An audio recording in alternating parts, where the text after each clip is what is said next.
Hi, welcome back to Sydney University Interview Show. I'm your host, Sunny Liu. Today, we're going to talk about wildlife in Sydney. Our native animals are precious and vulnerable.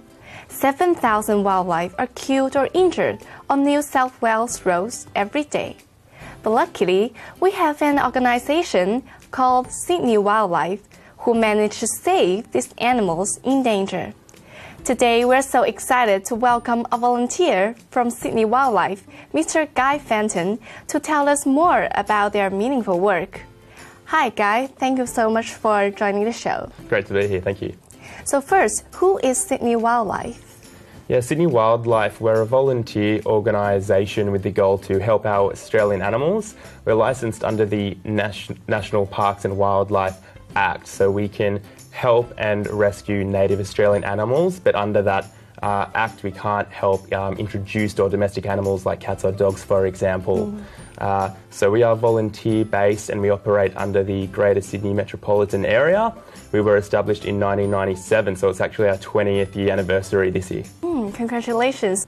And you've brought a little friend today. That's right, yeah, I do have what should be a furry friend, but he doesn't have that much fur yet. So this is a little Joey swamp wallaby that we have today. So it's one of the many animals that some of our members might get.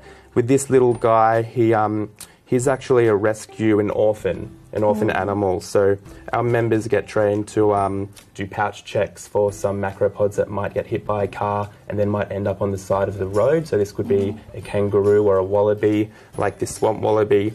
And our members will check the pouch and there might be a viable Joey inside. So our members might end up then caring for that Joey like this. And I'm curious about how do volunteers save these animals? Yeah, well, depending on the animal and its situation, there's different things our members might need to do to look after them. It might just involve, for example, relocating an animal. So there might be a snake in someone's mailbox. You might want to go, if you're trained in snakes, if the snake's healthy, just take it out of the mailbox and release it into a suitable environment. If there's an injured animal, our member might have to go to a vet if the animal's been handed in there, and then perhaps with the vet's assistance, help treat the animal with a medication and then care for the animal, more than not in our members' own homes. So are there any other animals like him? Yeah, that's right. Yeah, well, we do have a scaly critter with us today.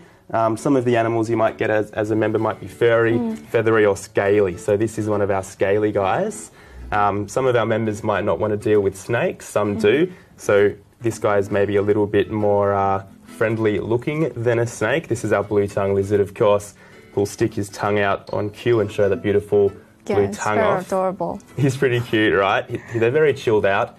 In his case, this guy was actually hit by a car and his jaw became broken. So he's actually had surgery to reconstruct his jaw, and then our member has cared for him during that recovery process. So our ultimate goal is always to release an animal once they are recovered. These blue tongues are a great animal to care for if you're a member starting out with us. They are, generally speaking, depending on what's wrong with them, one of the easier or more friendly animals to care for. I know Sydney Wildlife has programs to educate the public about environmental issues. So why do you want to do these things? Yeah, that's right. Well, there's a lot to know about wildlife and certain problems they face and things we can do and the public can do to help. For example, keeping your cats and dogs inside at night is just one simple thing you can do to prevent certain wildlife like this getting chased or injured by a cat or dog. Possums as well in particular can get attacked by cats at night time.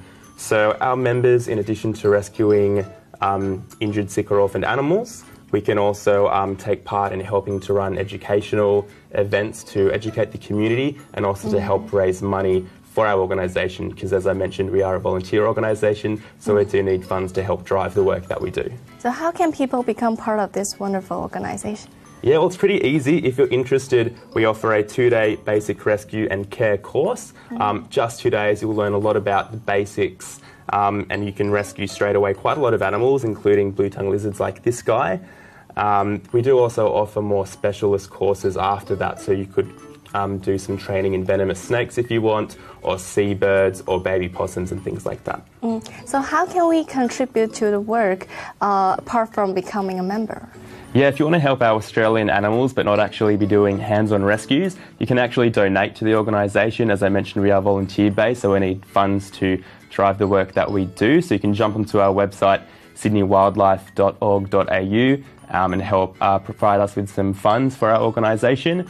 But you can also help us by becoming a member and working in our office as well. So we need members to receive calls and then call out to other members to help organise the rescue cases that we do.